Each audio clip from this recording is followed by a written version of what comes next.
You applied for a job last year. You never heard back. Not because your resume wasn't strong enough, because an algorithm scanned your social media, flagged you as a behavioral risk, and quietly removed you from the pile before a single human ever saw your name. That's not the scary part. The scary part is who built that algorithm and what they're building right now that makes that look like a rounding error. One company, one database, every American citizen, and you're already in it. The company is called Palantir, and in the next 8 minutes, I'm going to show you exactly how they got there and why the people with the most money on Earth are betting everything on what comes next. The CIA is drowning in data, phone records, financial transfers, travel logs, oceans of it, but none of it talks to each other. Terrorists are slipping through the gaps. Peter Thiel has PayPal money and an idea: build software that connects all of it. He names the company after the Palantiri, Tolkien's seeing stones,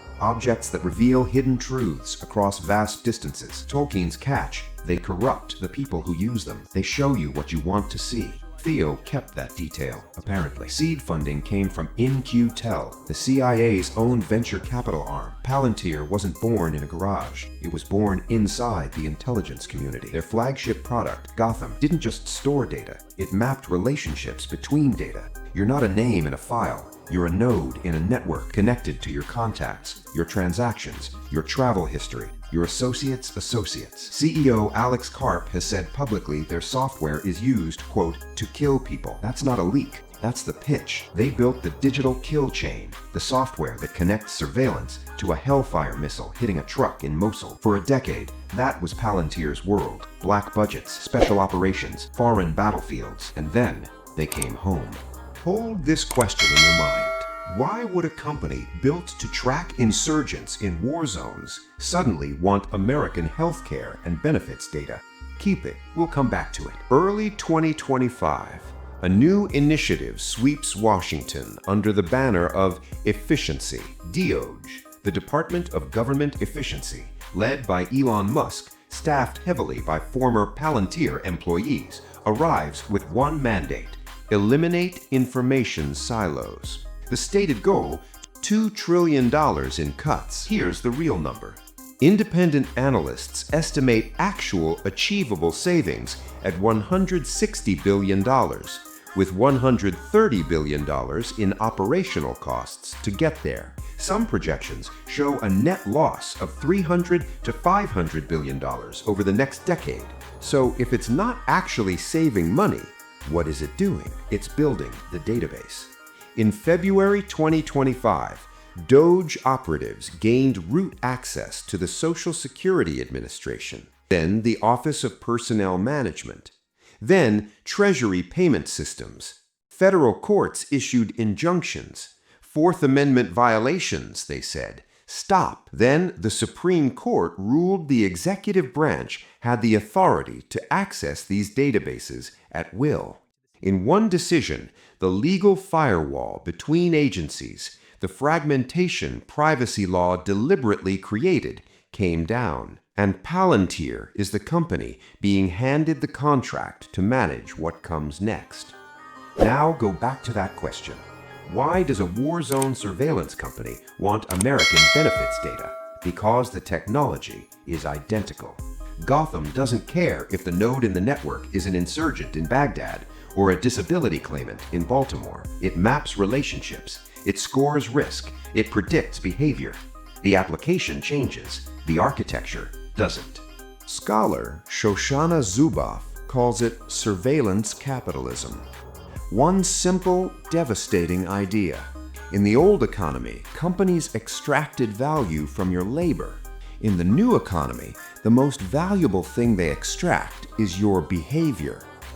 Every search, every purchase, every location ping, every scroll. Behavioral data fed into the right model doesn't just describe who you are, it predicts what you'll do next. Now give that model access not just to your Google searches, but to your medical records, tax filings, benefits history, banking transactions, social graph. That's not a profile. That's a simulation of you.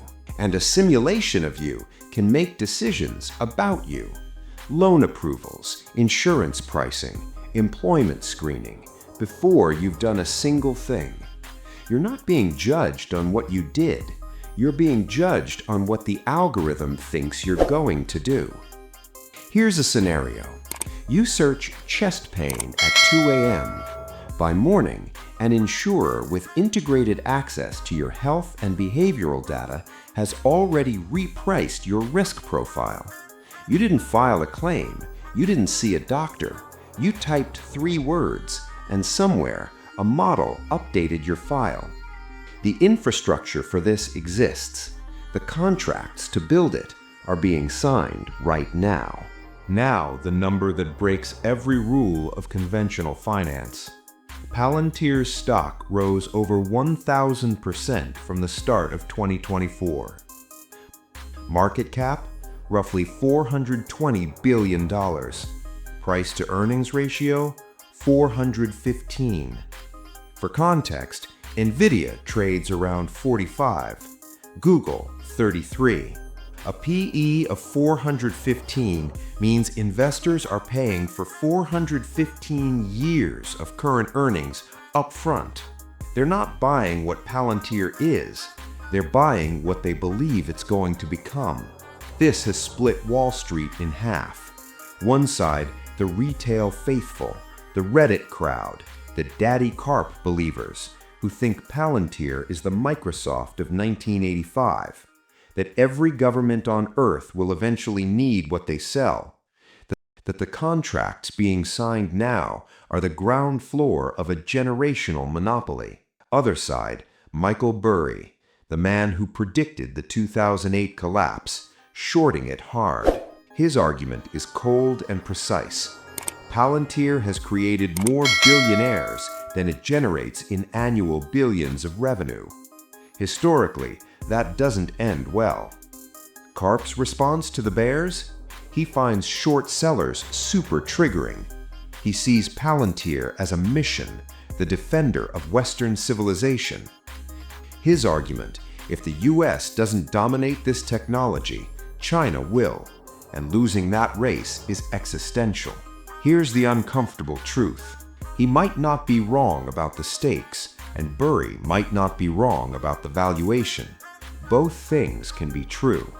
What the market is pricing in at $420 billion is a future where Palantir isn't just a defense contractor, it's the operating system of the state. So here's where we actually are. The legal fragmentation protecting your data, built into law deliberately, has been dismantled at the executive level. A private company with CIA origins is being positioned to manage the integrated records of every American citizen. Your behavioral data is worth more to powerful institutions than your labor ever was. And the market is betting $420 billion that this infrastructure becomes permanent. Individually, encrypted communication helps. Minimizing data broker exposure helps.